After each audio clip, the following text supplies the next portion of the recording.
23 men just watched one guy score a goal with his shoulder, and it counted. Weird game, right? Well, in about 150 days, the entire planet stops to watch this weird game. Billions of people, one tournament, zero clue what's happening if you're new to it. So here's what we're fixing in the next 5 minutes. By the end of this video, you'll understand football well enough to watch World Cup 2026 and actually know what's going on. No jargon, no confusion, just the basics. Fast. Let's start with the obvious question. What even is this game? 11 players per team, one ball, one goal, try to kick it into the other team's net more times than they kick it into yours. That's it. That's the entire sport, stripped down. But here's the twist that confuses every American at first.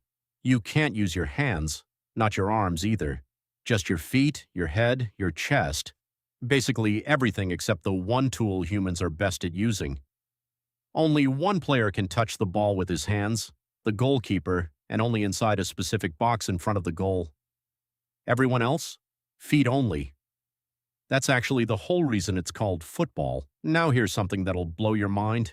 A match is 90 minutes long, split into two 45-minute halves. But unlike American sports, the clock never stops. No commercial breaks mid-play, no timeouts every 5 minutes.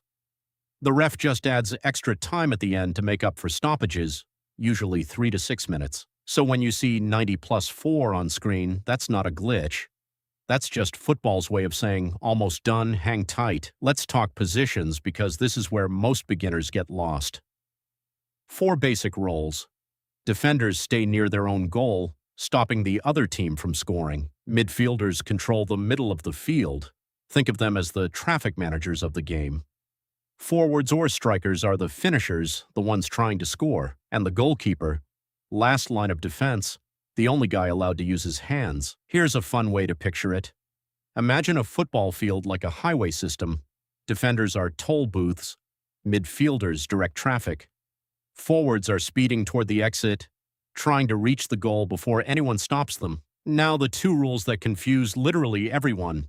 First, offside. Sounds complicated, but it's simple. A forward can't just camp out next to the goal waiting for a pass. He has to stay level with or behind the second-to-last defender when the ball is played to him. Basically, football hates cheap shortcuts. Second, cards. Yellow card means warning, be careful. Red card means you're done, go home, and your team plays with 1 less player for the rest of the match. 1 yellow is fine, 2 yellows equal a red. And here's the wild part. Some tournaments have suspended entire team star players because of accumulated yellow cards. 1 bad tackle can change a nation's World Cup. Now let's talk about why the World Cup specifically is such a massive deal. It happens once every 4 years, only 32 teams, soon expanding to 48 in 2026, make it out of a 2-year global qualifying process involving over 200 countries. To put that in perspective, more countries try to qualify for the World Cup than are actually members of the United Nations. And unlike club football, where players get paid millions to represent a team, the World Cup is about representing your entire country.